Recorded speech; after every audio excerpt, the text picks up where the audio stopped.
It's a beloved 80s cult classic, made a star of its leading man, and is considered by many to be one of the most influential martial arts action films of all time. But is it also a total lie? That might seem a silly question to ask any viewers who have forgotten that 1988's Bloodsport, starring Jean-Claude Van Damme as a U.S. Army captain competing in a secret, illegal, and deadly martial arts tournament, was indeed marketed as a true story.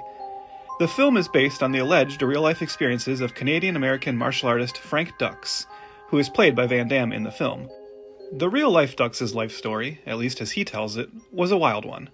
Dux claims that, when he was a teenager, he was brought to Japan by a ninjutsu expert named Senzo Tiger Tanaka, who trained Dux in the art of ninja. Later, while serving in the U.S. Marine Corps Reserve from 1975 to 1981, Dux claims he was recruited by the CIA and sent on a number of covert missions in Southeast Asia, for which he was awarded the Medal of Honor. The issue with these claims is that no one has been able to find proof a ninjutsu master named Tiger Tanaka ever actually existed. When questioned about the fact that his supposed master's name was the same as a fictional ninja commander in the James Bond novel You Only Live Twice, Dux simply responded that Fleming most likely based his character on the real-life Tanaka. Meanwhile, Dux's official military records show no proof he ever served overseas or was awarded the Medal of Honor, though they do show that in 1978 he was referred to psychiatric evaluation after sharing flighty and disconnected ideas. Dux claims the military has sabotaged his records in an effort to discredit him. But Dux's most infamous claims came in a 1980 interview with Black Belt magazine, where he spoke of being recruited into an underground international martial arts tournament in the Bahamas in 1975. According to Dux, the tournament, called the Kumite, was held in secret every 5 years, always in a different location, and was full contact, with fights sometimes even going to the death of one of the opponents. Dux claimed not only had he won the 1975 Kumite, but now had been given permission by the event's organizers to be the only person allowed to speak publicly of its existence. Not surprisingly, the Black Belt article garnered a lot of attention, including from screenwriter Sheldon Lettich, who decided the story would make a great movie and ultimately wrote the story and co-wrote the screenplay for Bloodsport.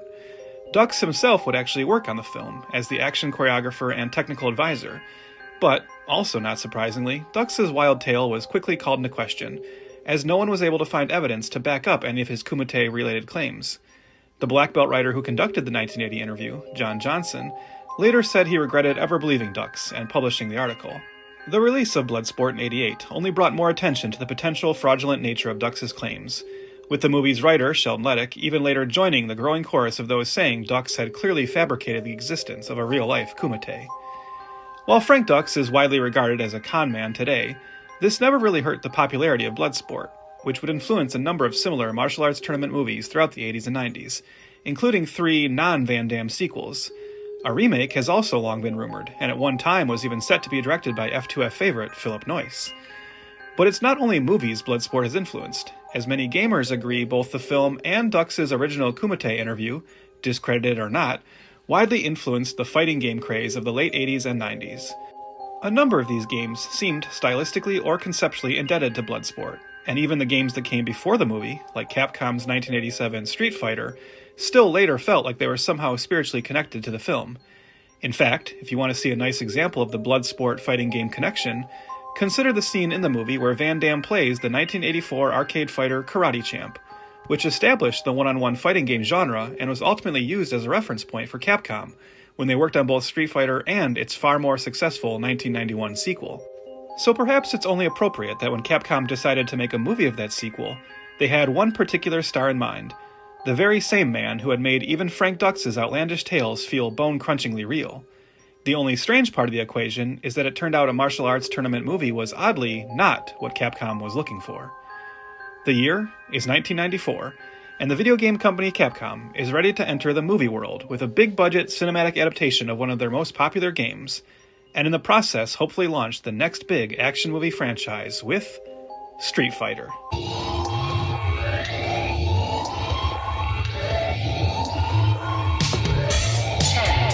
9, 8, 7, 6, 5, 4, 3, 2, 1, 0.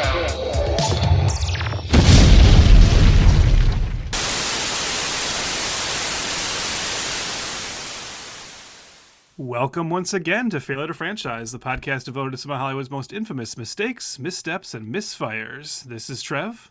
Shoryuken. And this is Chris. I'm glad we got it in now because we sure don't get it in the movie. So,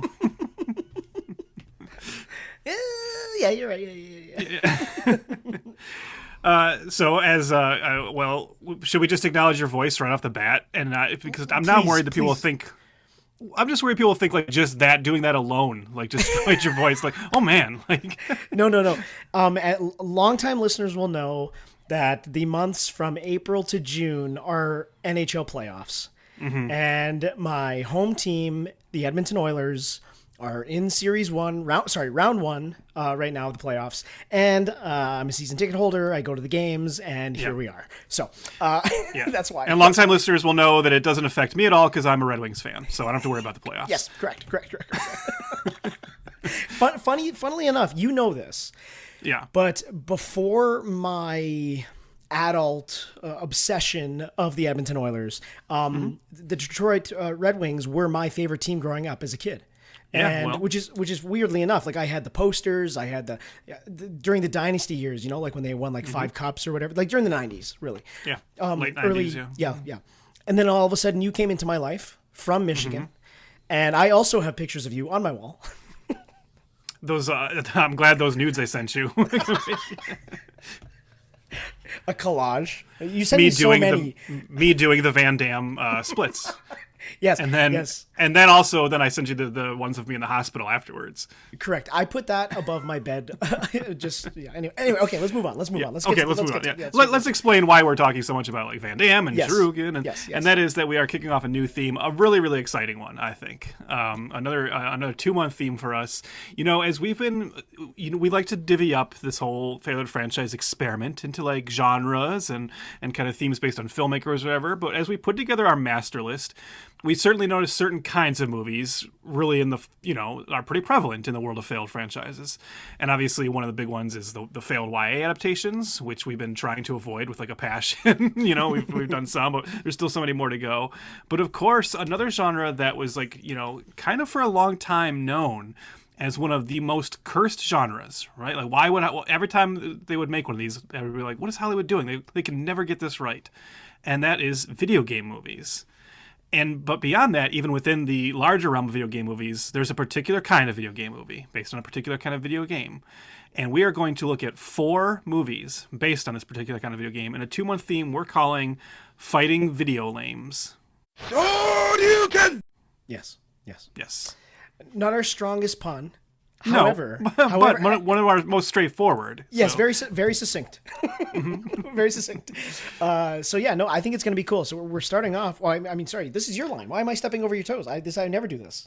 Yeah. What do you mean? I missed my line? Yeah, well, you usually say we're looking at, and then you say the name of the movie, and then you throw it to me. But I was stealing your thunder, and I have an ego.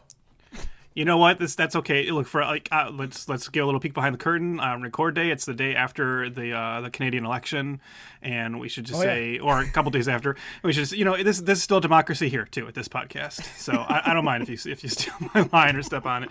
But yeah, let me set you up and say that our first entry in Fighting VideoLAMES is a big one. It's a doozy. I would say this is one of the movies that people probably been waiting for us to get to. And ever since we started the show, it's one of the infamous failed franchise starters, and that is 1994's Street Fighter. Chris, go ahead and tell us about it. Sure. It is written and directed by Steven E. D'Souza.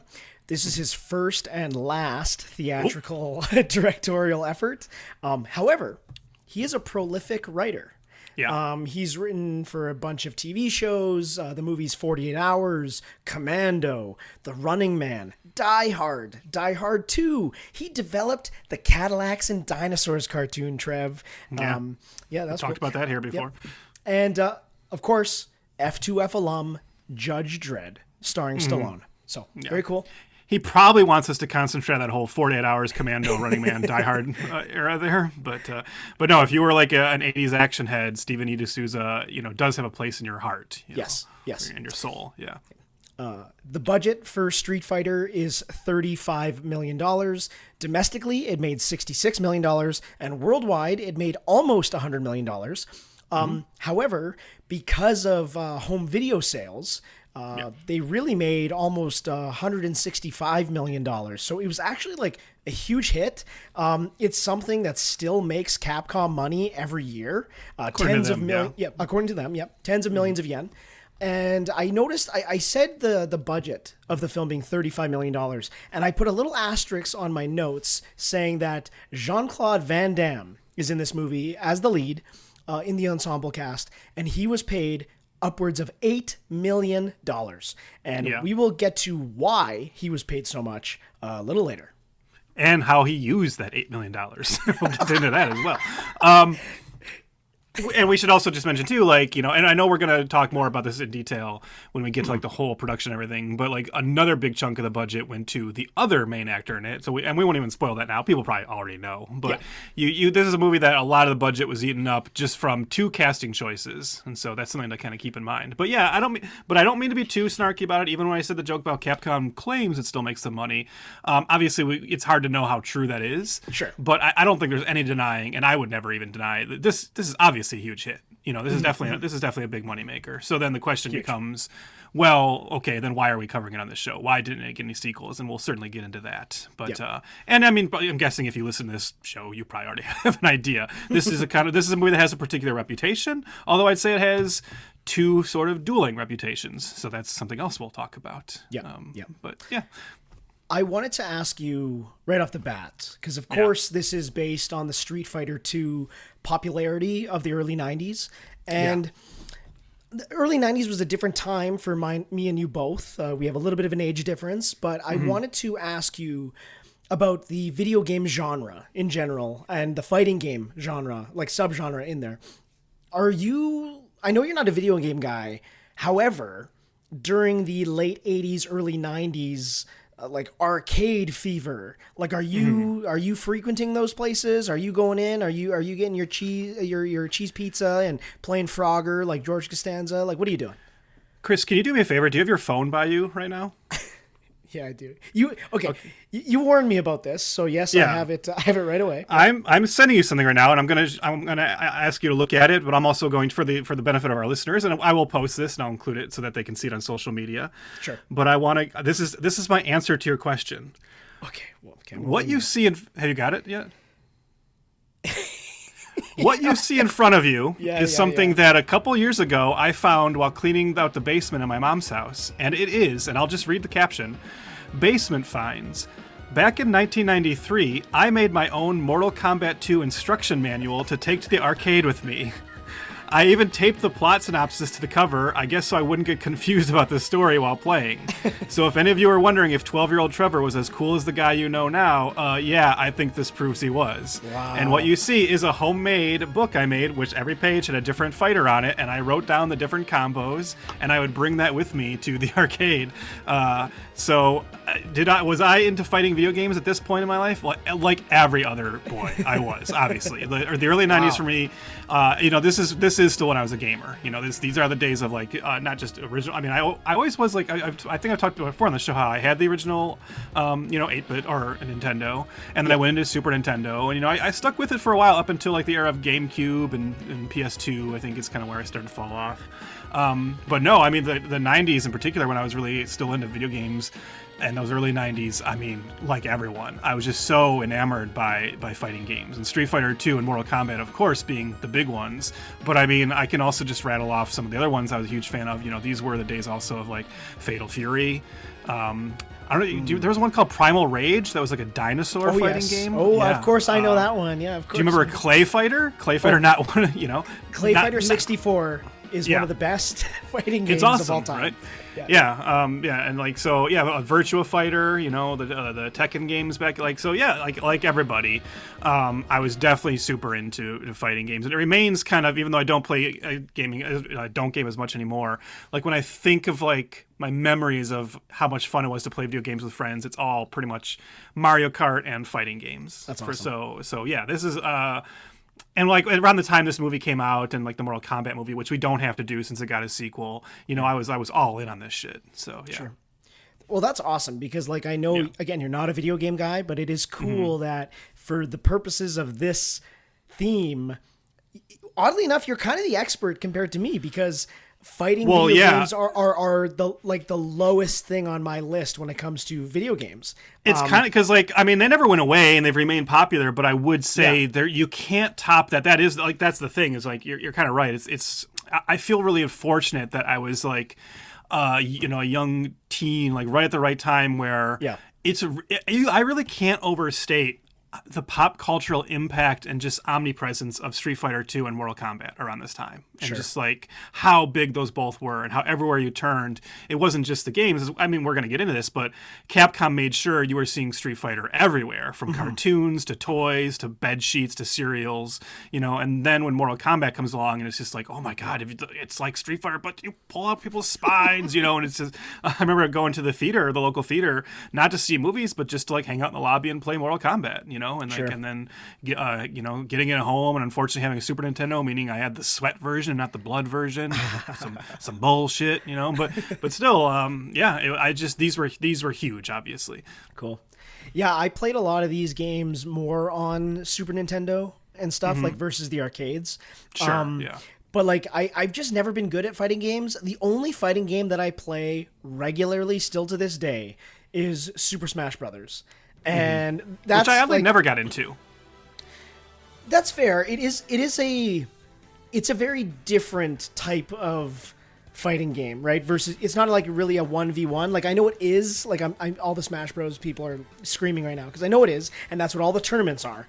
However, the game started as a big beat 'em up brawl thing that you can do with all your buddies. And funnily enough, in the ultimate version, that is the one now for Switch, me and my friends get together about every 3 to 4 months, and we call them Smash Nights, and we just exactly, and then we play video games. Okay. But funnily, okay, let me tell you a little peek behind the curtain of Chris's life with his buddies that never grow up. Okay, so for the longest time, we've been having Smash Nights since high school. Okay, and what we would do is no girls allowed, obviously. And well, no, you don't want girls at Smash Night, of course. No, of course not. No. They can drop us off and they can pick us up, but that's it. But what we do is we used to. This is so stupid. We would go to the gym first. Okay, us like 10 guys or whatever, like 8, whatever we are, and you're not allowed to wear sleeves. Okay, it's a sleeveless night. You can't wear sleeves. You got to show off the guns. Okay. So we would go to the gym and we would do only arms. Okay? Only arms for like an hour and a half. And then we would go out for wings. And then we would go to one of our houses, whoever's hosting Smash Night, and we just drink like you wouldn't believe. We still have a running sketchbook that has a tournament-style tallies and points, and we sign our names at the end of the nights, and we bought a WWE belt to give to whoever wins, and they get to hold it until the next Smash Night. Since then, we've eliminated the gym thing and the wings thing. A couple of our friends are vegan, so we don't do that anymore. So we just they got cauliflower wings, man. They do, but not where we were going. Yeah. But we just make it easy, and we go to somebody's house, and we just actually booked the next Smash Night like a couple days ago. So anyway, peek behind the curtain of me and my bros being silly. I mean, no shade on this, and like I mean nothing negative about this at all. But this is the most homoerotic thing you've ever told me about. From the sleeveless gym to Smash Night with your wrestling belt. Oh, and believe you me, we are aware. we take a big group picture and then we put it on socials every time. But anyway, it's a special. So can I just quickly ask on that though? Like in terms of like, so as you said, and like I said, the fighting game boom, I think most people would agree is like the 90s, and you missed that a little bit, but and obviously as you said, Smash Bros is the kind of the big one to you. But where in your like kind of pop cultural awareness or just gamer awareness does Street Fighter 2 sit? Now I know, and I first of all, can I just ask this first? Would you agree with me that even though I know that since Street Fighter 2 there has been Street Fighter 3, Street Fighter 4, I believe they're up to, didn't like Street Fighter 5 come out last year, or was it 6?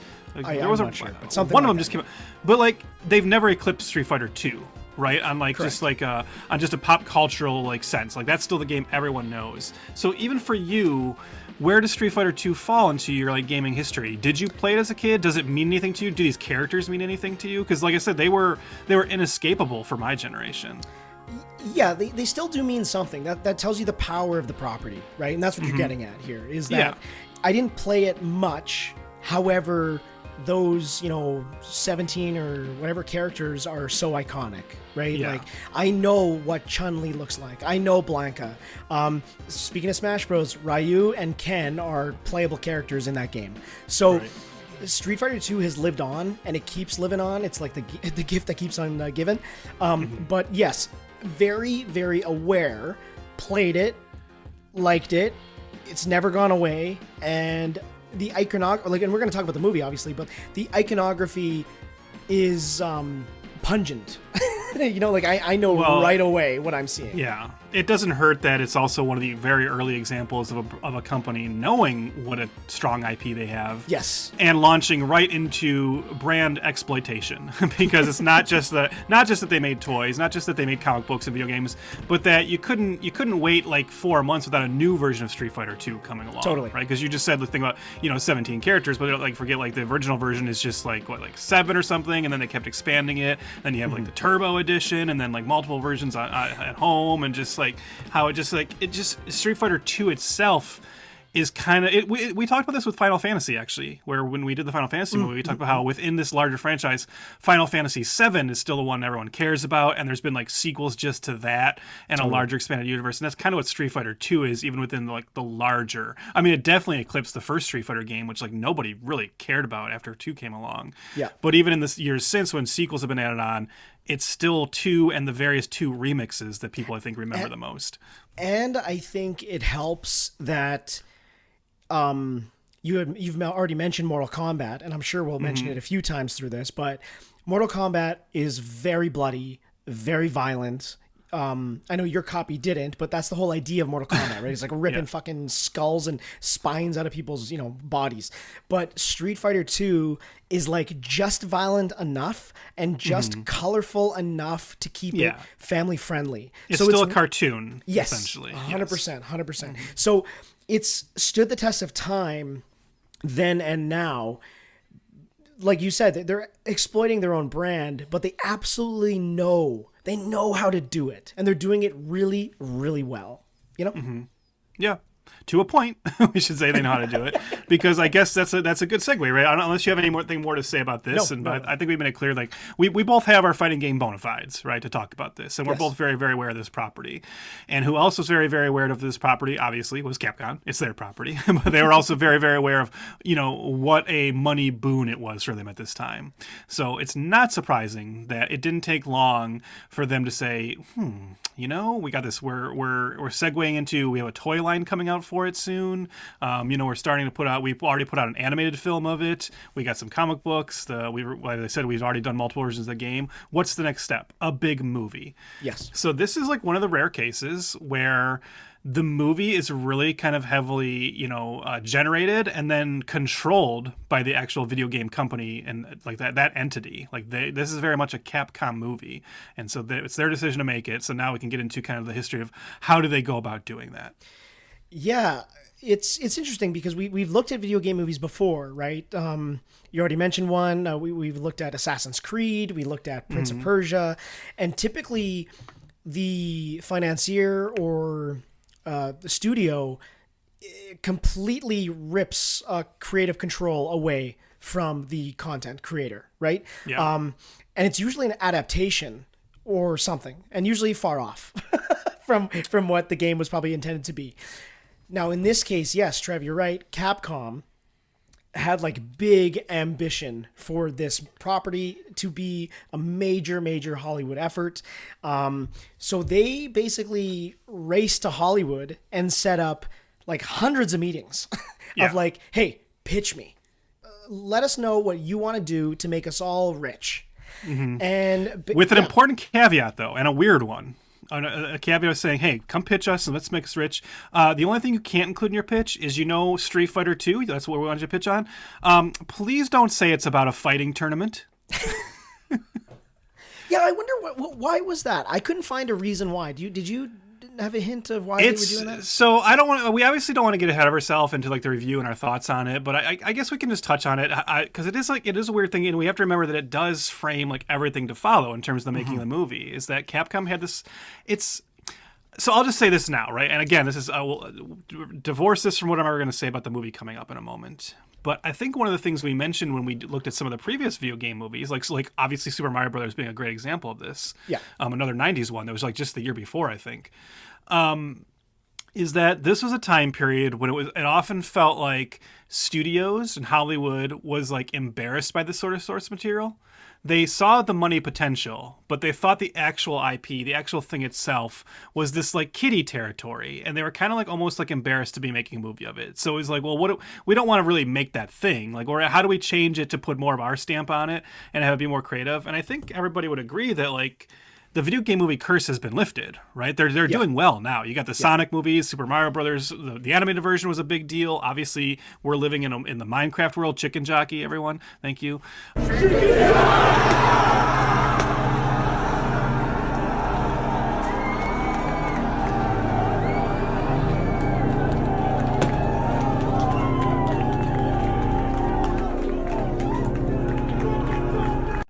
I just destroyed my room. Yeah, I hope so. We're just setting off fireworks and just tearing the chair into pieces. And the poor person has to come and clean your room up afterwards. I feel so bad. The poor employee. I know. But I should pay them more, but I'm not going to. But we talked about this with like the 90s comic book movies as well too, right? And I think the video games fell into the same thing. But it's just weird to see Capcom themselves kind of fall into that trap of saying, if I had to guess, I would assume their thinking was the idea of it just being a tournament is too simplistic, and people will like look down on the movie. Now the weird thing is within that, I'm just going to jump ahead just for a second because it's really strange to me that they had this idea where they're like, we do not want Street Fighter to be a fighting tournament movie, but they were also the ones who were like really gung-ho on getting Jean-Claude Van Damme to star in this as Guile. Yeah. Because, of course, who else to play your super American soldier than Belgian, thick accent Jean-Claude Van Damme? That bastard Bison! I know you like to look at yourself on television, you sick son of a bitch. So look at this. But also, Jean-Claude Van Damme rose to fame in the two movies Kickboxer and Bloodsport, which, let me check my notes here. Oh yeah, they're fighting tournament movies that everybody liked. So I don't know, it's just so strange that Capcom had, it is strange that Capcom had that rule. I never saw an exact reason. I just have to assume they wanted to make Street Fighter seem bigger. They wanted it to be like bigger and bolder, and they didn't want to like have anyone have the sense of like, oh, there's nothing to the story. It's just fight scenes. They're like, no, we want to create this whole mythology. Yeah. No, you're right. And it is funny though that Mortal Kombat comes out a couple years later, which is just pure tournament. They're just they lean right into it. And I mean, I'm just gonna say right now, Mortal Kombat rules. So just funny how it's kind of the opposite approach, but I guess we'll get to that in a bit here. Another thing that Capcom mandates is that it mandates a holiday release of 1994.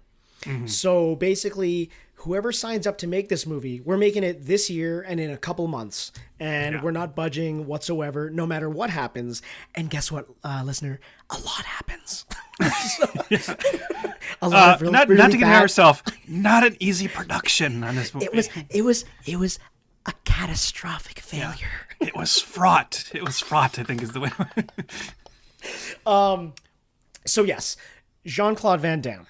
He is the guy to lead the charge of this ensemble, and Capcom wants him right away. So first and foremost, let's kind of you mentioned a couple of his his claims to fame here, but right off the bat, Jean-Claude Van Damme, JCVD. How do we feel about the guy? My feelings about JCVD, like probably many people, have evolved over the years. I would say today I consider myself a much bigger fan of him than I maybe ever was before. and I'm talking about like looking back on his entire filmography, right? Because even like the JCVD movies that maybe I was like a little dismissive of in like the 90s, and I'll mention some of them, but now I look back at those with like kind of this like, nostalgic to like that era of action films. Sure. But again, if I'm placing myself, right, if I'm remembering like young Trev and how young Trev felt about Street Fighter 2 and Mortal Kombat, I also have to remember that at the time, young Trev probably like liked Jean-Claude Van Damme, but definitely saw him as like the third or fourth choice in the action movie wars at the time. You had your Schwarzenegger and Stallone were still the two top dogs. And then you had like Seagal and Van Damme right there.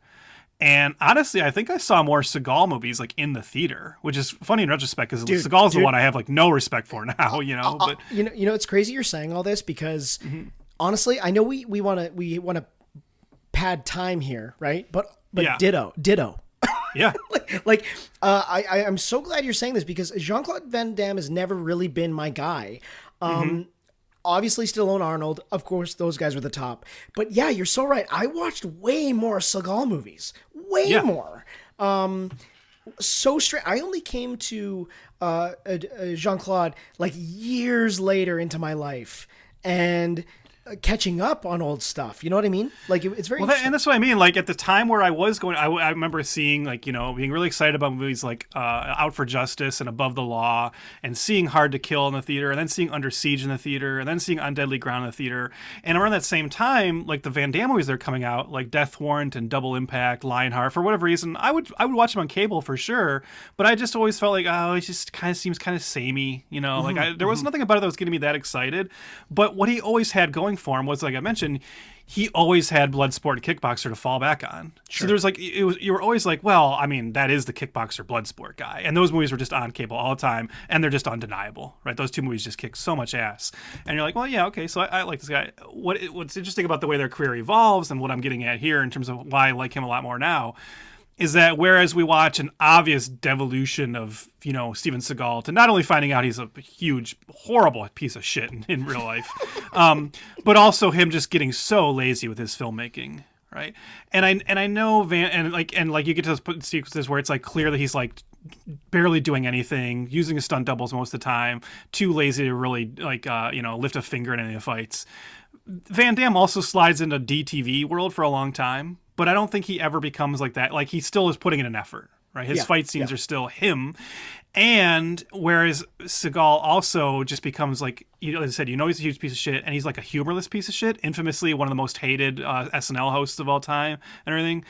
Van Damme over time finds a sense of humor about himself. And that's always when someone is like super endearing to me. And I think the fact that Van Damme has gone on to do commercials like poking fun at himself, and the Jean-Claude Van Johnson show on Amazon, which is awesome. Even just some of his like later movies, kind of finding a way to like kind of poke fun at his image, like with his role as the villain in like Expendables 2 and things. I quite like Van Damme now. I think, and I still watch some of the newer movies he makes, none of which are like that great. But I think it's cool that he's still trying to make like that kind of action movie, even in as old as he is now, still trying to make like a really down and dirty, gritty kind of action movie in the vein of like his 80s and 90s entries. I mean, like anybody else, there were the big Van Damme hits I liked. I liked Universal Soldier. I really liked Time Cop at the time. Hard Target's really fun, But yeah, so I mean, he was a guy that was around. He was a guy I was definitely aware of. I definitely liked some of his stuff, but yeah, in the 90s, he was never my guy. Yeah. I think the first time I was like really aware of him was the episode of Friends when he dates Monica. Yeah. Can't you see what's going on here? This man is dying. Cut. Can't you see what's going on here? This man is dying. Cut. Can't you see what's going on here? This man is dying. Mommy! Can you see what's going on? This man is dead. And again, though, like you're saying, kind of taking the piss a little bit already in his career. And in 1996, I mean, it's post Street Fighter. However, he's still Jean-Claude fucking Van Damme, Yeah. So he still has cachet. Can I just also quickly mention? I should say too, where for me, I can't believe I forgot to mention this. This is not unique to me. This is true of most people. I think where I really began to reconsider Jean-Claude Van Damme as like a performer and a person was, of course, with 2008's JCVD. Yeah. I mean, that movie did blow me away, and his performance blew me away. And if anyone hasn't seen it, I mean, I'd say see the whole movie, but if you can't get the time to see the whole movie, at least go look up JCVD monologue and see that moment, because that is a movie where he plays like a fictionalized version of himself who gets involved as he's like a hostage in a bank robbery. But there's an incredible like meta fourth wall breaking monologue where he basically looks back on kind of the embarrassment his career has become at that time, and like his fall from grace and being one of the biggest stars in the world to becoming this like direct-to-video star. And I was actually in that camp in 2008 kind of rooting for him to get an Oscar nom. I knew it wasn't going to happen, but there was like that little bit of talk, and I was like, I don't know, man, I think he should, you know. And yeah, so that really started to change my opinion of him as well. Yeah, that was a blind buy Blu-ray for me. In 2008 because of all the hype. And fantastic movie, a totally different side of the guy. So yeah, check it out. And then Trev mentioned it. Watch The Expendables 2. That's the best Expendables movie. The only Expendables movie I like. Yes, that one is fucking awesome, and he's the villain, and he's badass, and it's good. It's very good. Yeah. Bring me that knife.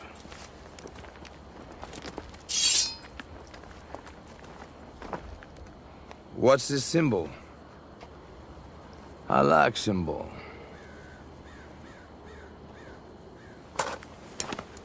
This is the symbol of the goat. The pet of Satan, they say. Okay, so back to Street Fighter. Yep. We cast Van Damme. Now we need another guy to play, you know, the villain. We got the hero, we got to get the villain, right? And M. Bison. Yes, M. Bison. And they go to Raul Julia. So, Gomez Adams from the Addams family, acclaimed actor, not like this big awards showy guy, but like a consummate professional actor. You know? Also not even really a big like movie guy. And obviously the Addams Family movies were big, but when you hear people today talk about Raul Julia as this amazing acclaimed actor, most of that was on the stage. He was known as like one of the great stage actors of the time. And it's actually a real shame because obviously he's like this lost legend to us, and most of like his great work was not recorded, and it is not around for posterity for us to check out, which is too bad.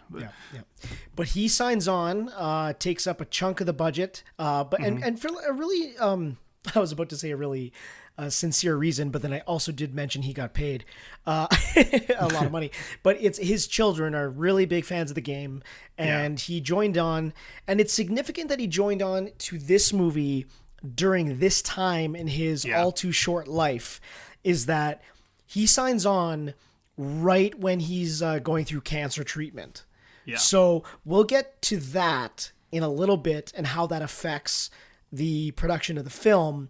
But however, this guy shows up, wants to do the movie, wants to have some fun, have something for his children to look on, maybe after he's gone. So, just right away, I'll say he did pass away, like a month before the movie came out? He had a stroke. Yeah. So, very, very sad. He's, we'll get to him. We'll get to him. Mm-hmm. So then they have to hire a bunch of other people because they have to fill out these characters. Again, Capcom wants D'Souza to fill this fucking movie full of characters. And unfortunately, they don't have much of a budget anymore because, well, D'Souza wants to make this movie not just a big fighting movie. He wants to add James Bond elements. He wants to be, different locales. He wants to make it a war film. He wants to add some fantastical elements. He's ambitious as well, which is the reason why Capcom said, "You're the guy. Let's make it together."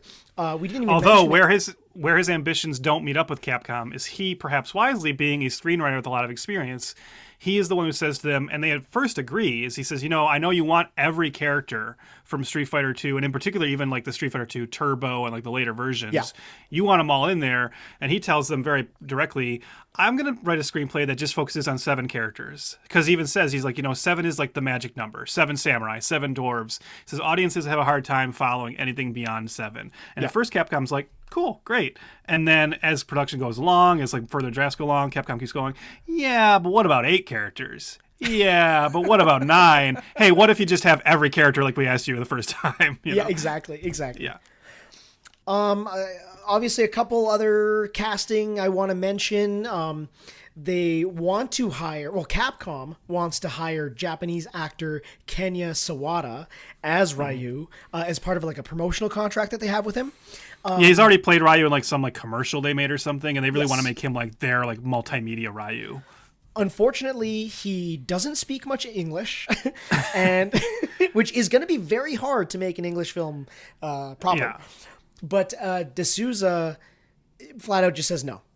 Yeah. And- D'Souza also wants Ryu to be like a more comedic character, Yes. and that's going to be really hard to do with like a person who's going to have to be doing all their lines like phonetically. So he's just like, no, I can't have him. I need to find someone with like comedic timing to play Ryu. There's also a young Ming Na Wen in this movie playing Chun-Li. That was cool. Yeah, during her ER days. Yeah. Yeah. Taking a Funny. break from ER to make this. Yeah. It's funny you say that because there's a quote that she had later on about how this movie tanked critically, and she went on set back to ER, and at the time, of course, George Clooney was on the show, right?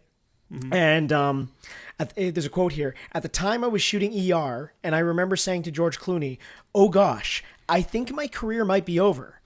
And then he said, he went over to her and says, "Oh honey, it takes a lot to kill a career. I should know." Yeah. So that was And that's a pre-Batman and Robin. George was. Clooney saying that. I think that he's just thinking of the fact that he was in like Return of the Killer Tomatoes. You know. Yeah. Like, he survived that. Yeah. Also, I want to mention we have Kylie Minogue in this movie. Yeah. I'll tell you right now, huge crush on Kylie Minogue. And I know that's crazy Yeah. What? because she's a absolute megastar, but I still listen to her music on a regular basis, I would say. And she had a hit last year, the Saturday Night hit or whatever with the Madonna, Blessed Madonna, and that song's a banger. So check that one out. But I really like Kylie Minogue. It was cool to see her here, and the only reason she's hired to be in this movie as Cammy is that the Australian Actors Guild wanted D'Souza to hire an Australian actor, and then D'Souza saw her in like a photo shoot magazine, like Hot 100 thing. Yeah, it was like the world's most beautiful people or something. Yes, He saw her. He's yes. like, okay, if I have to hire an Australian, I guess give me that one. Yeah, exactly. The hottest one at the time. Yeah. And Van Damme said, yes, I agree. Like obviously. So It's funny you say that too, because I'm watching the movie, right? First and foremost, I didn't do actually any research of the movie prior to watching it, which is actually different than what I usually do. So I'm watching the movie and I'm like, man, they banged. They had to have. And then I'm doing the homework, and yeah, of course they did. Yeah, of course. It's yeah, well no, actually, documented. I remember that coming out a few years ago where Van Damme like said like, oh yeah, we had an affair while we were making this. Because Van Damme was going through a divorce at the time, and I think they called it an affair. So I'm assuming she was probably involved with someone else. But yeah, they had an affair. So Yeah. Two things Van Damme was up to on set: getting with Kylie Minogue, and also snorting all his money away through cocaine. yes, This was wild. He at the time in the 90s, he was doing like 10 grams a day, almost $10,000 a week in coke. I'm not even going to say allegedly, because he has said that he absolutely was. D'Souza called him coked out of his mind, like the entire shooting. He was a total pain in the ass. They hired a wrangler for him, but the wrangler sucked too. They were all enablers around him. There's a couple of times that he was allowed to go to Hong Kong to hang out and party, and then he just like wouldn't show back up, on the Monday. He would sit in his trailer until he was ready. He had a presidential suite at the hotel that they put a gym into, and he was like a total prima donna. However, it sounds pretty fun. well, If I was at the height of my career and making $8 million on this movie, and just let's be honest, Jean-Claude, he's fucking built. He's a good-looking guy. You got Kylie Minogue, knocking on your door every night. I don't know if I could stay pure either. I don't know. I forgot to mention this earlier when I was talking about like why I like him more now, and I know I've talked to you about this before, like in off pod stuff. But like a year or two ago, I read a really great book called The Last Action Heroes. That's like a history of like this era of action cinema, and in particular, like so it focuses on Schwarzenegger, Stallone, Van Damme, Seagal, Bruce Willis, and Dolph Lundgren.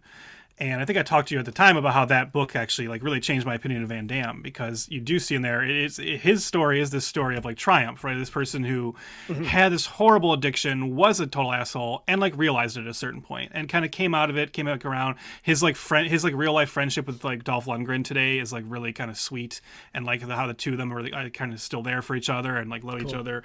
And then like that's the book that made me kind of sour on Stallone a little bit, realizing what a huge asshole. I mean, I'd always heard, but the book really kind of sealed the deal. And obviously the villain of the book is just clearly Seagal. Yeah. But yeah, like Van Damme in that book and in other interviews, very, very open about, he knows he was a problem at this time, and he eventually got his shit together. He's come out the other side of it. But like you said, yeah, I mean, I think he's probably one of those guys who like knows he's a problem, but as you just said, he probably also looks back and goes, well, it was a good time though. I was having a lot of fun, Yeah. So not only was your main star coked out of his mind, as D'Souza said, and a nightmare to work with, on the other side of things, not as fun, you have Raul Julia suffering from cancer. And because, oh man, it's pretty sad actually. I know we're having some fun, but it's pretty sad to kind of, let's turn this on for a second. When he shows up to shoot, he has just undergone like major surgery and chemotherapy, and he's like gaunt. Like so much so that the producers are like, oh my God, he looks ghastly. He looks like a skeleton. We cannot put this man on camera. And because of that, the entire production schedule totally changes. They're like, we don't know what to do with him in fight scenes. We have to beef him up. We got to feed him better. We got to get him a better outfit and costume to make him look like he's not so, dying, honestly. Yeah. And they put all his scenes to the end of the shoot, and then move up everybody else's scenes. And because of that, okay, remember, this movie's called Street Fighter. Yeah. What do you think is going to happen constantly in this movie? Fighting. Yeah. Choreography, martial arts, stunts. So what happens is, because of this last minute shuffling of the deck of schedules and everything, these actors are not properly trained. They hire some of the best stunt coordinators working. However, they need time.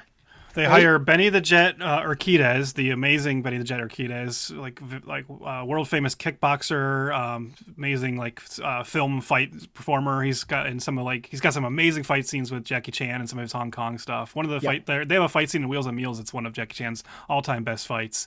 They hire him as one of the fight trainers, and then they hire Charles Persini to be the stunt coordinator and the second unit director. And he's like designing a lot of these. He's designing these like huge, or he wants to design these huge action set pieces, and then he's suddenly told, hey, by the way, we actually have to film all that stuff like next week. You don't have the time. And that actually causes a huge falling out between him and Steven D'Souza. I believe they this movie like ruins their friendship, because he specifically takes the job thinking he's going to be given months to do all this, and instead it becomes days.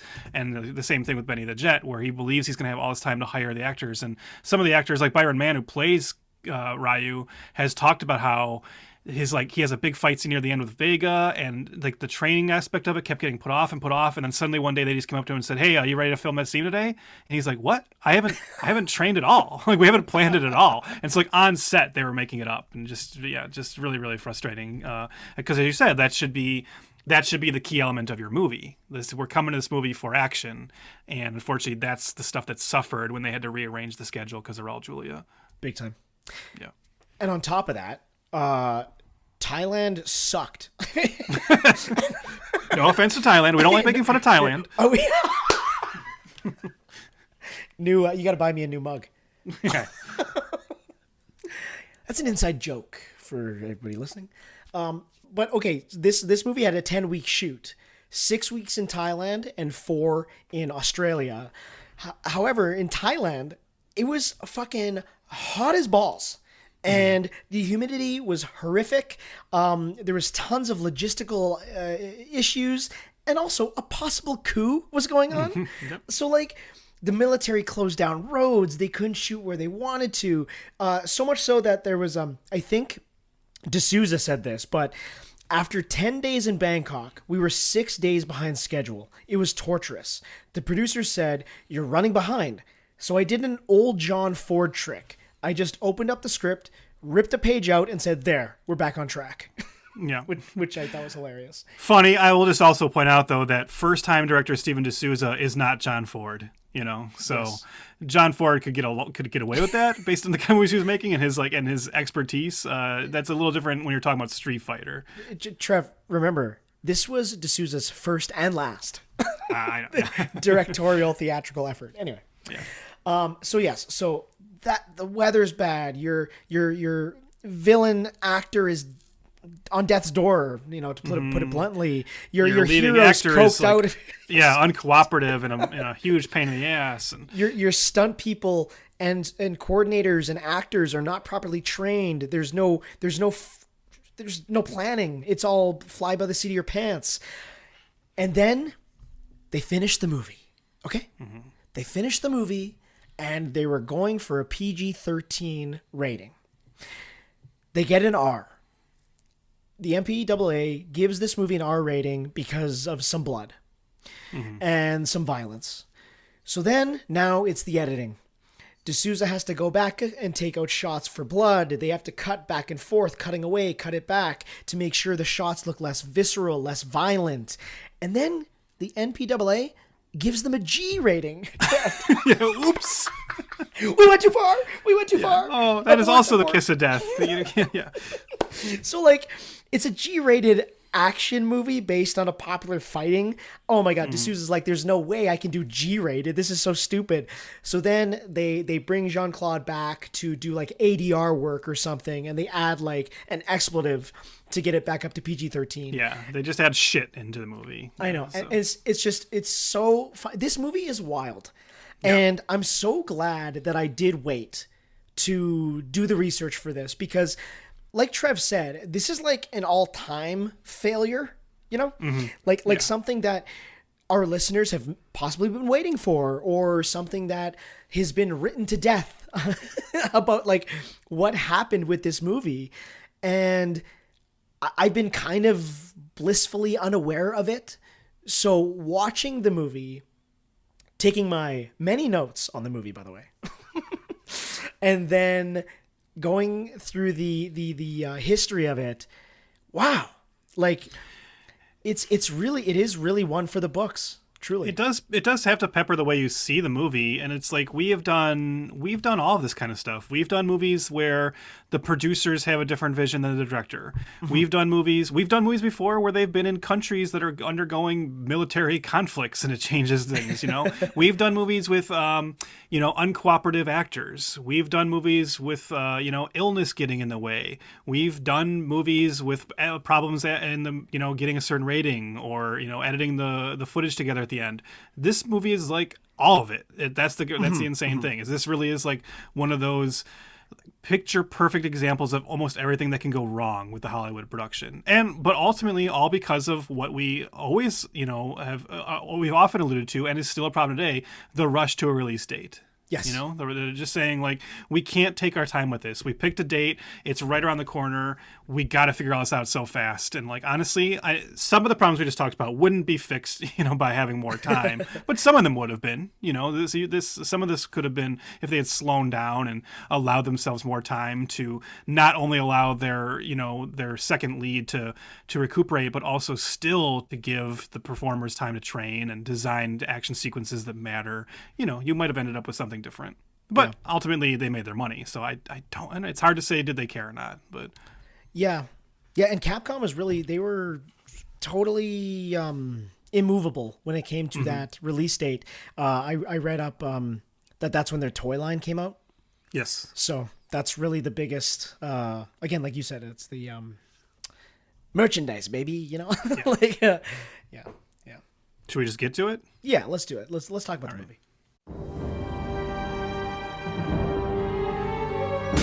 After 7 months of fighting, the civil war in Shadaloo may have reached the turning point. The capital has just fallen. In December 1994, the forces of freedom will face a power-mad dictator in a struggle for the fate of the world.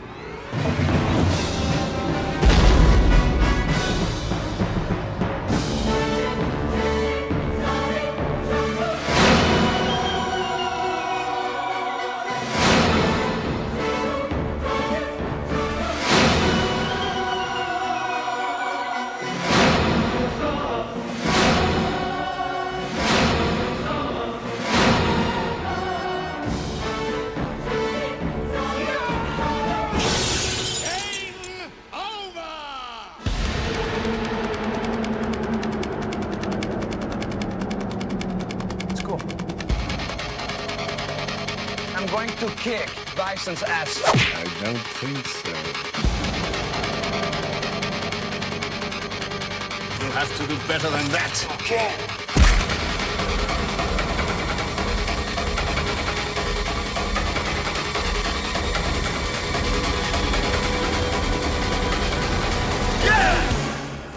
Now, who wants to go home and who wants to go with me?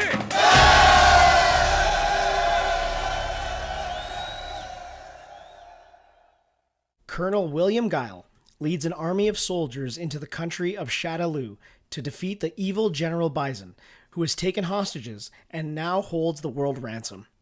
A young reporter, Chun-Li, also seeks revenge against Bison for the death of her father years ago. And two small-time hustlers, Ryu and Ken, are recruited to infiltrate Bison's base of operations. With only 72 hours to go before world domination, our heroes must stop Bison before he murders the hostages and takes over the world. That's okay. You left out like 84 characters, I think, but maybe we'll try to get us. It's funny because when I did write it up, I'm like, I'm only talking about these four. It's like, there's no way. You took the D'Souza approach, whereas Yes. I'm trying to get you to take the Capcom approach. Yeah. Chris, I believe this was actually, amazingly enough, a first-time watch for you. So I'm curious. It's not for me, but I'm curious. I'm going to let you go first on this because, as you said, coming to this today, first-time watch, not having as much experience with the game itself and the IP, and also not being as privy to the whole behind-the-scenes stuff as I was. Mm-hmm. What'd you think? This is an odd one because I have many feelings while watching this movie and many more feelings after and doing the research and whatnot, right? So I want to talk real quick. Like, there's 3 different video game movies that came out around this time. And I want to start with Super Mario Brothers. We covered on episode 2 of this podcast. Pretty early on, yeah. Oh, we were younger men then. Younger men. But Super Mario Brothers, that is a video game movie that feels ashamed of being one and maybe goes out of its way to be completely unrecognizable to the source material. There's Mortal Kombat, which I think is still the best one, and straddles being like a real movie while also incorporating the fantastical and silly game elements. Yeah, kind of only missing the gore, really. Yes, exactly. And that's the biggest fault, honestly. Mm-hmm. Yeah. Going for that PG-13 rating. But then there's Street Fighter that sort of embraces itself as being a silly video game movie, but in doing so, it like loses itself as an objectively real movie. Did you know? Okay, and follow me along with this. Yeah. This movie is very easy to nitpick. Extremely. You know, me and my rules alarm, as listeners know, go off many, many times during films. But this one is really easy to nitpick if we want to. But it sort of owns that, like, cheese fest factor. And there's, like, a life to the movie. And there's a hamminess to the performances. It's sort of endearing and charming in that, like, forgotten, bizarre 90s artifact way that we like to talk about. You really have to be in the right mindset to, like, enjoy this. Again, objectively, it's bad. We just talked, for 45 minutes about how bad it got during it. But there's something, there's like a spirit that's alive in this movie that I can't really put my finger on, other than Raul Julia is, like, he makes this movie so watchable, and he brings his all. He's like the key. He's the show stealer in every sense of the word for this movie, which is again crazy that he was suffering from cancer during.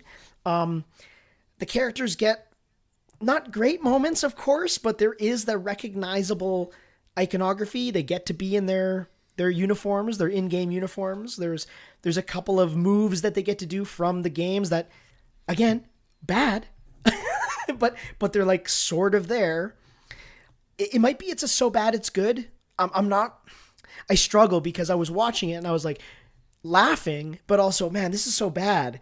And then my fiance was like walking by as she tends to do. She never really watches these movies with me, but she'll be walking by and then she would be drawn in and then she would just like burst out laughing. And she was like, this is hilarious. And there was moments that like in the first 20 minutes go by and so much happens in the first 20. The pacing is wild.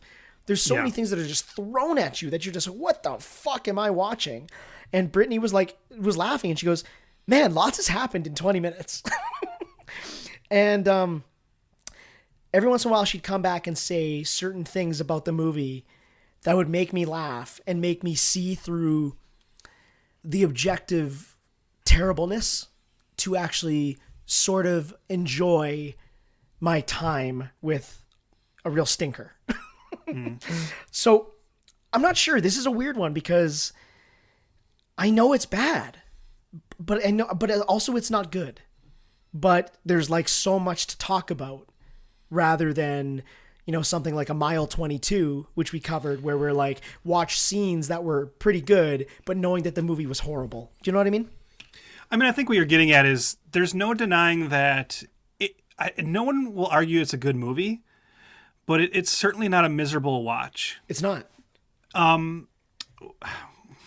Where I think we'll have a slight disagreement. Well, actually, let me put a button on that because you mentioned something about having to be in the right mindset to watch this movie.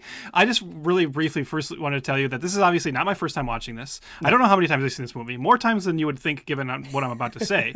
But I will say that the last time I watched this movie was at a Jean-Claude Van Damme fest. So me and my friends would occasionally do all-day fests where we pick an actor and we spend all day watching their movies. We've done Kurt Russell. We've done Schwarzenegger, we've done Nicolas Cage, and we did a Van Damme one. So Street Fighter was included in that. And for that viewing, me and my buddy Brett, who you know, Brett and I both decided, we're like, you know what? Let's liven it up a little bit. Let's not only watch Street Fighter, let's do the Street Fighter drinking game while we watch it. Now, you want to talk about a mindset, Chris? Let me give you the rules for the Street Fighter drinking game, and I want you to just picture. You ripped off your sleeves. I want you to imagine what Brett and I must have been like by the end of this drinking game, because for the Street Fighter drinking game, you take a drink every time the words bison or Bisonopolis are mentioned. Yeah. You take a drink every time the word home is uttered.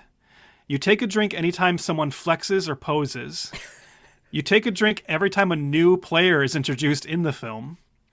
And you take a drink every time someone does one of their special moves. Yeah. I cannot believe I survived that screening. It was something else. So yes, that was definitely the right mindset to watch this movie. You asked if it's so bad it's good, and there are definitely a contingent of fans who will hold this up as like one of the all-time so bad it's good movies. And you know that I'm a proponent of so bad it's good. And my opinion of Street Fighter has always been that it's not actually as funny or entertaining as that crowd seems to want it to be and are convincing themselves it is. Because I think a lot of what you were getting at... So I agree with you that it's not a movie that you're like miserable watching, and I think especially when you know all the behind-the-scenes stuff and you know it makes it more interesting and fascinating. But it's never quite as amusing and funny in the sense of like where I can totally get on board the so bad it's good thing, because I think a lot of the frustrations do get in the way for me. And partly that comes out of... maybe this is going to sound like me just being an asshole, but there is a part of me that's saying, in 1994, why did we need to be this like satirical and make fun of Street Fighter instead of just making a real Street Fighter movie? Because you pointed to Mortal Kombat as like the better example, right? And I look at that and say like, there they took a game and even without the blood, they still made a movie that was recognizably Mortal Kombat. And so I look at this and I do see this as a movie that feels embarrassed to be Street Fighter. You know, it's doing the same kind of thing where it's like, well... I guess Chun-Li should be in a Chun-Li like costume, but we have to have a reason why someone would put her in a Chun-Li costume, you know? Right. And like, yeah, Blanca can be there, but he can't just be this like green guy that lived in the jungle like he is in the games. We got to have like a scientific reason this character becomes Blanca. And that's the kind of stuff where I'm like, oh man, really? And I get that that stuff's cheesy and it's like why people like it, but I don't know. I've always just had like kind of like, it's put me at an impasse with the movie a little bit, if that makes sense, you know? I'm not, I think we're like in agreement though. Like, this is what I mean. Like, I genuinely agree with all of that. It is, that's why I said Mortal Kombat is the best, right? Yeah. And there's that middle, this is the middle one. This is the one that's like, it's ashamed enough to try to do something different, but yet is trying to dip its toe into the actual game, you know? It's not going not in either direction enough for me, right? Yeah. Because like you mentioned that we did Super Mario Brothers, and as you know, that's a movie that is god awful, and yet I find it really amusing because it's the opposite of this. It's like where they went so far in their embarrassment that they create this like real like, what are you thinking, you know? And this movie never quite goes that far either. They don't try to turn this movie into Blade Runner for no reason, right? They're trying to give you all like the recognizable Street Fighter stuff. They're just taking really weird ways to get to some of it. Now, where I have to agree, and again, this is the kind of thing where like everybody agrees on this, so I'm not being super original, is you said that there is like a certain spirit that's keeping this movie alive, and I don't mean this in a bad way, but that spirit is Raul Julia. Yes. Raul Julia is just undeniably awesome in this movie. He gets it. He knows what he's going for. He is on a wavelength that I wish the movie more consistently was tapping into. If you sit down to watch this movie today, like knowing everything about it, you're probably sitting down because you're like, I really want to see that Raul Julia performance again. The road not taken. But why? Why do they still call me a warlord? And mad? All I want to do is to create the perfect genetic soldier. Not for power, not for evil, but for good. Carlos Blanca will be the first of many. They shall march out of my laboratory and sweep away every adversary, every creed, every nation, until the very planet is in the loving grip of the Pax Bisonica. And then peace will reign in the world, and all humanity shall bow to me in humble gratitude. Yeah. So I never like regret watching this movie because I always have a good time watching him, and I can get into like some of the corniness of it, and you can look at it as like this kind of fascinating artifact of 90s filmmaking. I just butt up against the people who kind of hold this up as like, I mean, I think Super Mario Brothers is a better So Bad It's Good because it's so much more perplexing, whereas this one is often more frustrating to me. I know 100% what you're saying, and I'm like right there with you. However, I know we did disagree with Super Mario Brothers because of that, and I know. I guess, I mean, this is gonna sound so lame, but like this one was kind of fun for me to be the Leo pointing at the TV gif. You know what I mean? Like, oh, there's the move. It's bad, but there it is. Oh, there's Chun-Li's costume. Oh, Ryu's wearing his getup. Bison's getting his electrical powers. Like, and then I was like, oh God, put Blanca back in there. I was like, oh my God, that was embarrassing. I found. Oh look, Dulcim. That's how he lost his hair, but no stretchy powers though. You know. Yeah. So I'm in like slight agreement and slight disagreement. It's so strange. This is like it's like a razor's edge. I agree. I think this is like one of the most confusing movies we've ever done because there's like a part of me that understands the cult following this movie has, and then there's another part of me that goes like, yeah, but I don't think I can ever fully be a part of it. It's just like, right. I get it, but I just personally don't find the movie as funny as everyone else does. There are laughs. There are moments I find funny. I don't find the entire movie consistently like that because, like you just mentioned, the opening 20 minutes. Oh man, that opening 20 minutes I just find like aggravating because it's like it's just scene after scene. No scene feels like it lasts more than 10 seconds. I agree. Every scene is just so fast, and it's throwing so many characters at you, and it's never gaining like any traction. It really is better kind of in the second half when it's just like, okay, let's just let Raul Julia go over the top, and let's just finally all our characters are together, and we can just have like the big bad action set piece at the end. That's maybe where I get a little bit more into it. I'm so glad you're talking about the first like 20 to 30 minutes. It just flies by with just scenes. There's a plot point where Guile is quote unquote killed, and it's a fake out thing to screw with the villain, right? And then it cuts to Chun-Li on a newscast and is like, the Colonel's dead. It happened just 30 minutes ago. And she's like, nothing is certain yet. And I'm sitting there being like, yeah, no shit. There's no room to breathe here. You know, it literally just happened. And I felt like it's on overdrive for that first 30 minutes, right? There's a lot of stuff like that. There's another like really awkward, like just hit the brick wall edit where it's the same characters where we just have a scene with like Chun-Li and her crew, and then suddenly there's an edit, and now her and her crew are like are like circus performers. Yeah. And you're like, wait, what? And that's the scene. That's how they introduced to us that they're actually like spies. But it's like, hold on, I'm still getting used to the fact that they were suddenly circus performers. Like, and now I also have to like accept that they're actually spies and not reporters. Like that all happens in like 30 seconds. I'm like, whoa, movie. I like you just like lost me on that edit, and now you're putting more on top of it. Whew. Even after that, they blow up Bison's like weapons, and then it cuts to them being captured. And it just hand waves away that they were captured and caught, and like maybe it's something that we should have seen. Mm-hmm. It's just weird because it's like the editing was obviously done to, like, this was a hack job. We know that. It was a hack job, and we know they're making stuff up, like, you know, in the moment because they had to move things along. There's a great example of that in the movie. So when we first meet Vega, so if you know the video game, Vega is the character who wears the mask and has the claw, and he wears the mask because he's so vain and he doesn't want his face to be cut. And he is a pit fighter in this. It's like the only part of the movie that kind of gets in the idea of street fighting. And Ryu is forced to go into like a fight with him. And that fight never starts. Like right before they have any combat, before a punch is thrown, Guile's like army unit bursts in and breaks everything up and arrests everybody. But then later in the movie, there is a fight between Vega and Ryu. And when that fight starts, Vega goes, "Now, where were we?" And Ryu says, like, "I was kicking your ass," or something. And I'm like, well, no, wait.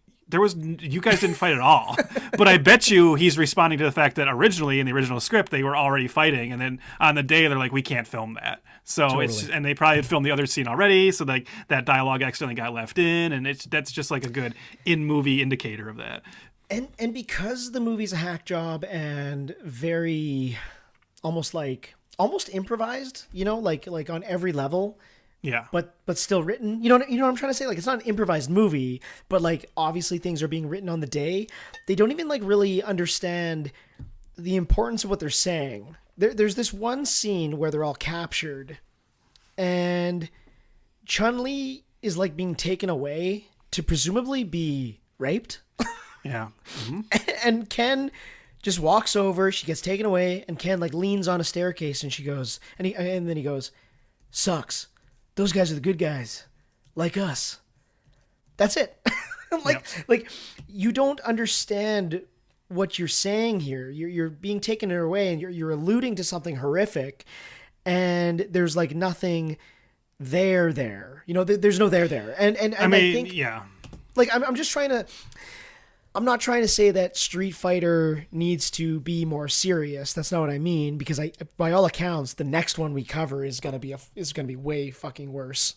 But I think perplexing is what you said. It needs to find its tone and stick with it, right? And that's this movie's having a hard time with that. I mean, that Chun-Li scene you're talking about is a great example. The movie has kind of no idea how to handle that at all. It doesn't. Even putting aside, like I said, the frustration of saying, hey, the more iconic Chun-Li look that everybody wants to see, that's only forced upon her in the movie as like potential like sex slavery. Like she's going to be like raped by Bison. He puts her into a Chun-Li costume, and it's like, well, Chun-Li, that's just what she dresses like. It's fine, you know? And they even have a scene later where her and Cammy make fun of each other's haircuts, where they like joke about having pigtails and Chun-Li having the little buns. It's like, you don't have to do that. The fans like the way they look. But then later, one of the very first things my wife pointed out after the movie ended was she drew attention to this line at the very end, like Chun-Li, who is not a reporter but has been posing as one. Or I guess she is a reporter, but that's like her cover. Sure. She's still in her Chun-Li costume, and like the heroes are celebrating, and she says to Guile, Van Damme's character, she goes, "Can I get that interview now?" And he like looks her up and down and grins and goes, "Only if you wear that outfit." And everybody's just like, including Chun-Li. And I'm like, dude, she was put in that costume to be like raped in it. That is not the time to make that joke. And everyone's just like, and it's like, it's just the movie has like no awareness. Of what. Yeah. Yeah. It's weird. It's like you said before, you're not sure that this needed to be the satirical take, because even one of my first notes, my first note is actually immediate RoboCop / Judge Dredd vibes. Not knowing the Judge Dredd significance, by the way, with the writing, but I said the music, the title, the newscast. I mean, how dare you compare this to RoboCop? Well, hold on. It was in my head because I'm playing the game right now. I'm playing the PS5 game right now. Okay, so it's in my. By the way, very good. But I said, is this supposed to be farcical? Like, is this supposed to be taking the piss of itself? And I did not expect that, and I think that's why I was having an okay time. Like you said, it's not a miserable watch, but I just didn't understand if it was taking the piss or if it was being, if it was propping up the IP. Like there's a moment where General Bison is like using his little control board to blow shit up, right? And it's like the joystick and the buttons from the arcade. Yeah. And I laughed at that, and I was like, oh, that's clever. But then I'm like, Mortal Kombat didn't have that. like it is making fun of itself when it doesn't need to just yet, which is funny because nowadays I think there is a lot of that wink, wink, nudge, nudge that I think we do like. Am I wrong? It's like, I don't know. I guess I'm asking you why does it affect you more with this movie than it does with other movies? Maybe that's the question I want to ask. I think I can answer this. So let me try. I think the problem is that it's almost like making fun of the wrong parts, right? Like there is that element. I don't mind when things are like wink, wink, nudge, nudge to a certain degree, right? I don't mind satirical takes on anything. But I think what I do have a problem with in general, and I know we've talked about this before, is I do get annoyed by embarrassment of source material. Like, why are you making this thing if you really don't want to do it? And that starts at the very base level of saying, we don't want this to be like about a fighting tournament. So right off the bat, I'm like, well, what are you doing then? Why are we making this Street Fighter? Why is it called Street Fighter? Yeah, that title has no relevance anymore, right? And then beyond that, like, they're willing to have a joke where they have the Street Fighter like controls, right? But they won't really have any. But they won't let any of the fighters have their supernatural powers. And I think in like a version of this that was just more confident of itself and was willing to like be true to like what Street Fighter is, you would have Ken and Ryan throw the Hadoukens, you know? Yeah, you would have Dalsum have stretching powers. You would have Bison have electrical powers without having to have the dumb scientific explanation where, oh, he got thrown in this panel and suddenly his suit's electrified and he's just like discharging it, right? Sure. Or when he flies, they have to have him explain how he's got magnets in his boots and that's why he can fly. And I'm like, come on, man, it's Street Fighter. Like, we're here to watch Street Fighter. I don't need you to tell me why he can fly. Just, he can fly. And I want to see the fighters throw fireballs, you know? And it's like, so it's like, why is the movie like, that's where I think it's weird. It's like, why is the movie willing to be so silly about everything else, but not willing to buy into the silliness of the inherent property? Does that make sense? You know? A little bit, but isn't it? Yeah, a little bit. But isn't it interesting, though, that Capcom had such creative control here? Like, obviously, we talked about... And don't get me wrong. Like, I'm blaming this all on Capcom. Like, I think like the yeah. Everything Capcom was like forced. Well, I'm not blaming it all on Capcom. Obviously, You're Van blaming Damme it was on Thailand. Van Damme was not helping matters with his coke habit. Obviously, like 100 different things went wrong, as we just said. Yeah, but Capcom put them in pretty, like, almost like unconquerable positions with this movie. And that's why I guess I butt up against being ashamed of itself. I'm not sure Capcom is ashamed of their own property. Is it just that their loftier ideas, their first entry into Hollywood filmmaking, the almost blank checkiness of this, did it just get the best of them?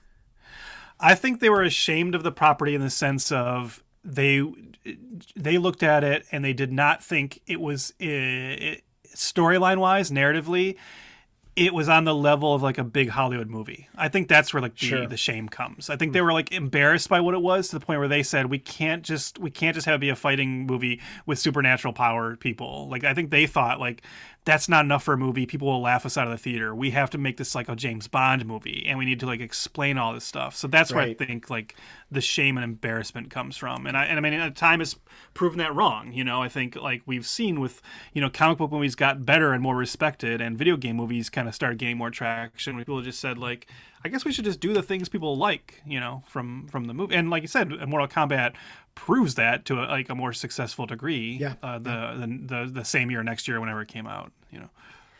Okay.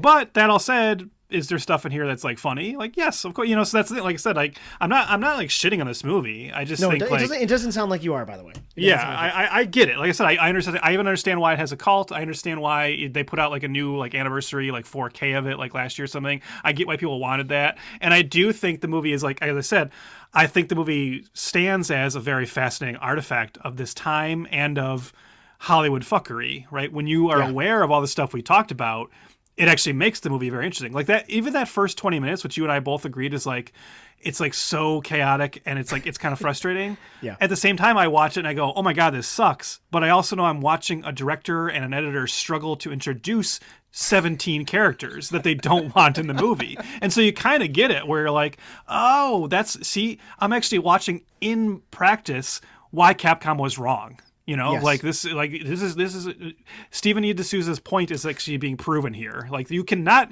have this many characters in a movie this short. It's actually the whiplash of it is unbearable. Me and you said recently, I can't remember which episode it was, but we recently said like movies are hard, and I think this movie's hard. Yeah, and it's kind of almost remarkable that they even put something on screen that makes half a lick of sense, you know? So, yeah, you're right. You're watching the movie, piecing it together like the filmmakers had to because of all of the elements that push them to the brink of total fucking psychosis, you know? Mm-hmm. Let's talk about a little bit of stuff I liked because it was my first time watching. Mm-hmm. I finally got to hear that line from Jean-Claude.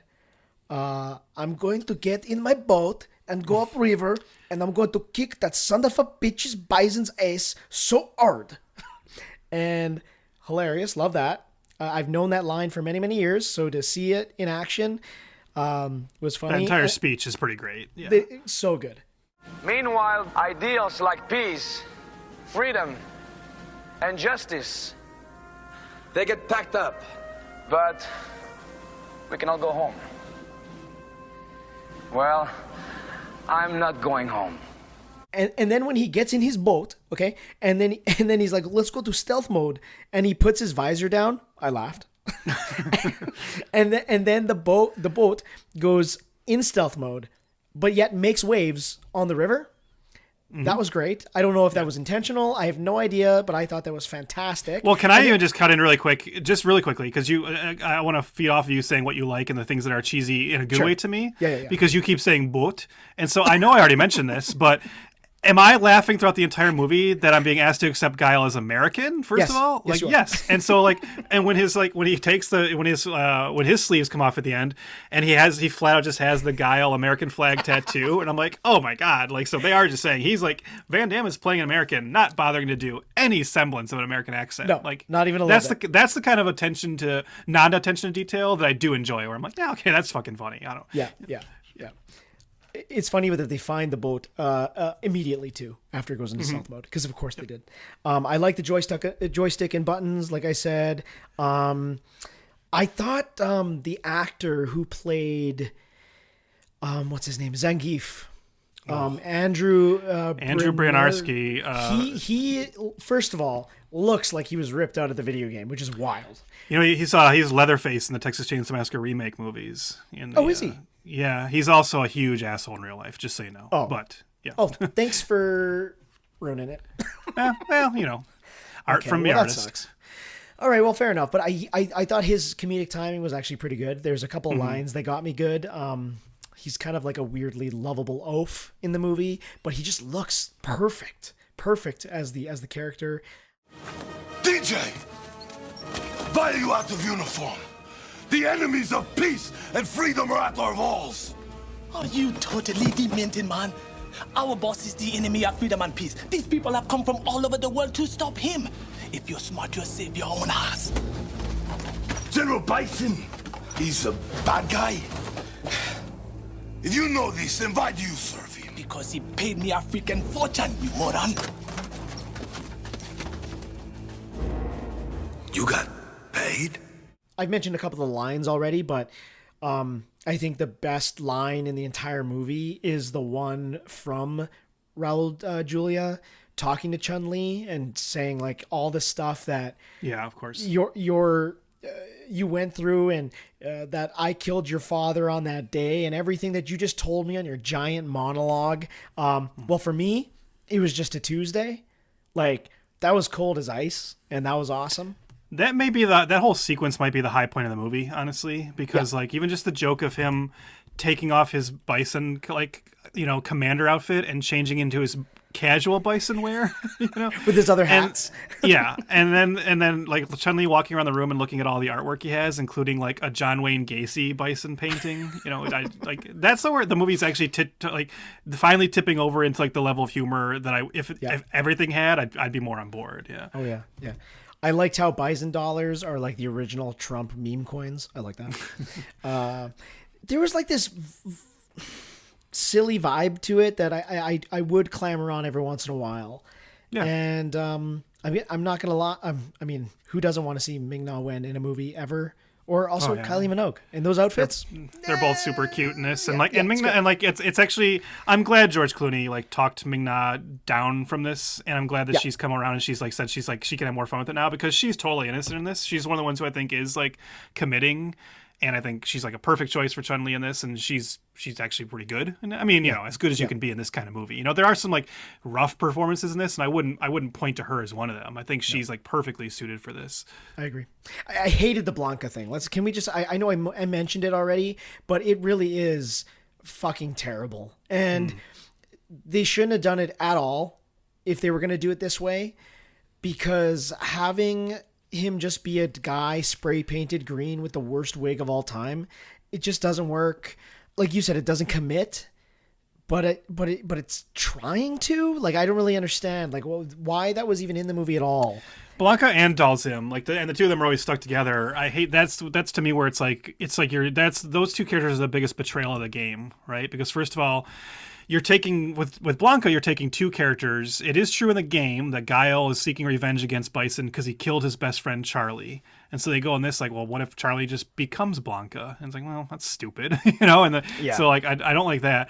But then Dalsim, who is awesome in the game, he's a mystical yogi who is a pacifist who enters the tournament only to raise money for his village, and he has this like unique ability to like stretch his limbs. Right, he's kind of like a Mr. Fantastic.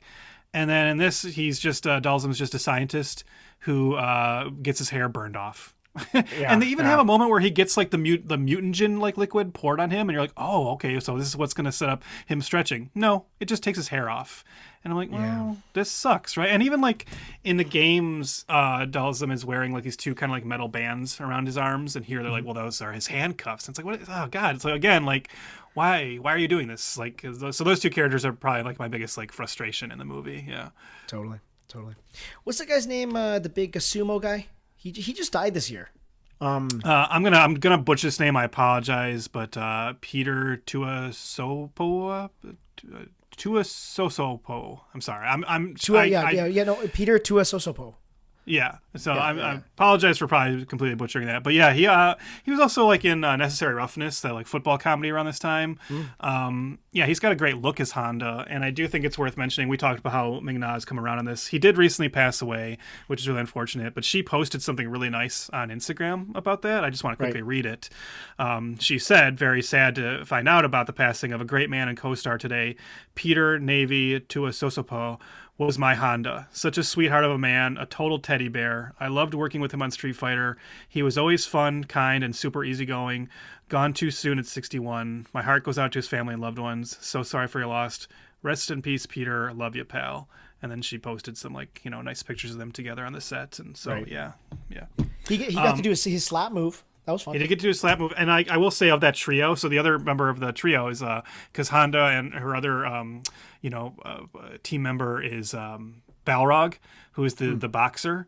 And hold on, I'll put a button on that. But one of the things that makes me laugh in the movie is we talked about how the movie has to justify where some of the Street Fighter costumes come from, right? Like Chun-Li's costume is given to her, and then Dalsum is his hair's burned off and everything. I think the funniest one with Balrog is that just at a certain point he just takes off his clothes and has a boxing uniform underneath, and then suddenly later on he just inexplicably has boxing gloves. They've just come out of nowhere. Yeah, I laughed at that. I was just going to mention, though, just a fun little fact of Street Fighter 2 trivia. Did you know that the reason that M. Bison is named M. Bison is that actually in the original Japanese version of Street Fighter 2, it's Balrog who is called M. Bison because he's supposed to be M. Tyson. Oh. And that when they came over to America, they were worried that Tyson would sue, so they just switched names around. Wow. Because I think the character Raul Julia is playing, M. Bison as we know him, I think in the Japanese version, it's either he's Vega or he's Balrog, because they just switch some names around. So, sure. Yeah. That's cool. That's great trivia. I love that. Yeah. That's great. That's great. That's why you come to listen to this podcast. Yeah, that's exactly why. Street Fighter 2 trivia. Another line I really like from Guile, probably the other favorite, is when the guy comes up to the guy from Ace Ventura Pet Detective 2, When Nature Calls. Mm-hmm. That tells him to stop what he's doing and stop the mission. Yeah. Simon Colonel, Colonel, have you lost your mind? He goes, "No, you've lost your balls." So good. Yeah. I had fun with this. Not to the extent of, I think, maybe the fandom. And because I agree with you. I'm not actually a big ironic watcher. You know that. Yeah. I don't really get it a lot of the times. And, sometimes the audiences actually annoy me. That it's I think we talked about this with the Master of the Universe, or Masters of the Universe, whatever that. Yeah, that crowd is almost obnoxious watching that movie and how they talk about that movie. So sometimes ironic watches bother me, but this one I was okay with. I'm not sure I would have survived watching this in a theater full of Street Fighter freaks or whatever. I'm not sure. So my thing is, maybe this is how I should have answered you earlier, because as you just said that, it kind of clicked to me, and why I might like Super Mario Brothers more than this, because you do know that I am more of a fan of ironic watching of yes. So bad it's good stuff. But what have I always said to you? What have I always acknowledged? That my least favorite kind of so bad it's good is purposely so bad it's good. Sure. Right? Yeah. A Velocipaster is not as funny to me as or Birdemic 1 versus Birdemic 2 and 3, where he's in on the joke now, Right. But the original Birdemic, where he thought he was doing something special, and it's just you don't know what you're doing. That's the best kind of so bad it's good. And so I think, and I think that's the thing is with Super Mario Brothers, I think they thought they were making a really cool sci-fi movie, and Totally. it's what are you doing? And so the problem here is that there are too many moments where it does feel like Steven D'Souza making fun of Street Fighter and actually trying to be cheesy. And I think that's where the movie that's where it tips out of balance for me. Sure. It's you either had to go all the way with that or just try to be more serious about it and accidentally make a bad movie. I'd probably have more fun with it that way. So I think because this movie can't figure out, and I kind of get a sense watching it though too, that every time it starts to make fun of Street Fighter, I really do wonder if that's Steven E. D'Souza taking the piss on it more because he's just frustrated at a certain point. Sure. Oh my God, Capcom is fucking me over. Fine. I'll just start making fun of their product even more in the movie. And if that's the case, more power to him, I suppose. Yeah. You know what? I think I think I agree with you the most there. I think Yeah. I'm glad we got there, because you're so right. Being in on the joke is never as fun. Yeah. Than it just like this weird happy accident of being totally ridiculous. You know what's a good example? We just talked about a lot of things that made us laugh, and it sounds like most of the things we were saying are just kind of like bad performance moments, or just like something like so silly that it's like what. But you know what? You know what does not make me laugh at all? When Balrog goes to like punch a guy and winds up, and they add in like a cartoon sound effect. And at that moment, I'm just like, oh no, this movie's dipping over into like embarrassing territory. Sure, you know, sure. Yeah. So I got to ask you the question. Did this deserve a sequel? Would you watch a sequel? Like, I mean, I think I know the answer, but well, no. I mean, honestly, you probably don't know the answer, because my honest answer is I think it did. Like, it is like, it's weird. Well, I get that they didn't do it because people didn't like it, right? Because there was such the fandom was not happy with it on a pure financial level. And on the fact that maybe if you had spent like a little bit more time refining what the sequel is, I feel like they maybe should have given it a try. I'm surprised it didn't. I don't know that I would have been excited for a sequel or whatever, but this is not one where I'm going to come down and be like, God, no, they shouldn't have made one. It kind of feels like with as much money as it made. And as you said, you kind of got to give it to the fact that they were able to cobble something together, given all the problems they had, right? This is almost like impressive just as a war of attrition that made it to the screen. It almost feels like it deserves a sequel just as like a, here you go, man. You made it through to the other side. Like, was it like a purple medal or whatever it is? Like a purple heart? Yeah. What's stopping me from completely signing off on that though is that you've lost Raul Julia. You've lost the one genuine good part. So pretty tough to come back from that. I was gonna say that because I texted you something that I'm sure you knew when I texted you, but every once in a while, like I still want to make it known that there's a post-credit scene in a movie that we watch, right? Especially from a time when post-credit scenes weren't really a thing. Yeah. Well, theatrically, there wasn't a post-credit scene for this movie. They ripped it out because Raul Julia passed away, but they added it back in to the home release. That at the end of the movie, it go back to the place where Bison, like his headquarters, his underground lair that him and Guile fought and presumably killed Bison, and then it hovers over like this little area where his body's supposed to be, and then his hand comes up that he's alive. Do you think they should? Why did they add that back in? Like, I don't really understand. If they weren't ever going to make a sequel, Raul Julia is gone. Why would you add that back in, even for the home release? I don't get that. Like, it makes no fucking sense. My only, I know you're saying, it makes me think that by the time it came to the home release, they were still thinking about a sequel. And there was actually like consideration. They're like, well, we'll just recast them, but hopefully cooler minds prevailed, and obviously they did. And maybe part of that was them saying, you can't recast that part. You can't recast the one part that even everybody who hated this movie like acknowledged. I mean, he got like a posthumous Saturn nomination for this afterwards. And the Saturn Awards don't always go for like so bad it's good stuff. They're not trying to be like the Razzies. I know they're like the genre awards, but they take themselves pretty seriously. So that's telling that even in this like junk pile movie that critics hated, the critics were still like, yeah, but Raul Julia, and then you're gonna like you're gonna have to recast that part. Like, it's one thing if you're like, well, we're gonna recast Guile, probably everybody like good, like get an American. But yeah, I don't know if anyone wanted to see another actor play on Bison. Yeah, that makes sense. I would talk about what their plans became, but honestly, that's going to be next episode. So I don't even want to talk about that now. But eventually, a new version of Street Fighter gets made, and it's called Street Fighter: The Legend of Chun-Li, which comes out in 2009. So I mean, how much later? 16 years, I guess, or 15 years later. So. We will cover that next time. But, we'll cover that next time. We can briefly mention that they also did make, and I don't know if you're aware of this, but as a tie-in to this movie, they made a Street Fighter movie fighting game where it's like they took like the digitized actors from this movie and like made a fighting game out of it, and it is like an infamously bad game. Oh, really?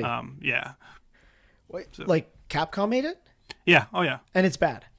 Oh yeah, because it's like everyone. I think anybody was like, yeah, I could play that, or I could just go play Street Fighter 2. Oh, yeah. Why am I gonna? And it's like, right. Yeah. And it's like they even add in like they're like, oh yeah, our new character is Captain Sawada, because we didn't mention that. Like Capcom wanted that actor to play Ryu, and it's like I'm not. But he's like like the caveat. He's like, well, I'll just create a new character for him. So the actor Kenya Sawada becomes Captain Sawada in the movie, and now Captain Sawada is like a playable character in the Street Fighter movie video game. And everyone's like, yeah, great, but the thing is, like, nobody has like supernatural powers, so it's just like this like bland fighting game with the movie versions of the characters, and it's like, yeah, no, I think I'll just go play Street Fighter 2. Actually, I think I'm good. That's great. That's so funny. Anyway, I would agree with you with making a sequel, by the way. So I just want to throw that out there. The last thing I wanted to say, sorry, I know we're wrapping up, but the one thing I will say watching this movie, and I know you agree, and I'm bringing it up because I feel like you're almost certainly going to agree with me, is this movie was a nice reminder that I know there are exceptions to this rule, but in general, the 90s truly were the worst looking decade in motion picture history. Right? We've talked about this before. Why do 90s movies just look so bad? What was going on with cinematographers in the 90s where everything is overly lit? Yeah. Like the sets are all made to look fake and artificial because of the way they're lit.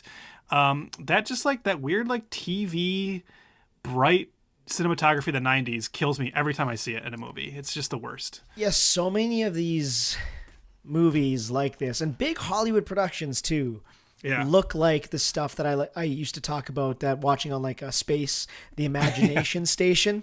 Yeah. Like those. I think I texted you the intro for one of those shows, one of those Sam Raimi shows. What was it again with Cleopatra 2525? Yes. Yes. So like, go watch the trailer for Cleopatra 2525, and that's what this movie looks like. Yeah. So yeah, 100%. Okay, that's it for Street Fighter. Get ready for The Legend of Chun-Li. That's right. So, which I also have never seen. Okay. But I will bet is going to suck. I thought you were going to say, but you will bet that Justin Chatwin's in it. Oh, man. Listeners, if you didn't listen to last episode, go listen to it and listen to like the last 5 minutes. If it's that's wild to me. Anyways. Okay. Follow us at F2F Pod. That's at F2, the number 2 F Pod on all the socials. Like us there, like us everywhere. Rate, review, whatever you do. Throw us a star rating. That'd be great. And just join the tribe and hit that subscribe. And let's talk some more fighting video lames. That's right. Stay played up.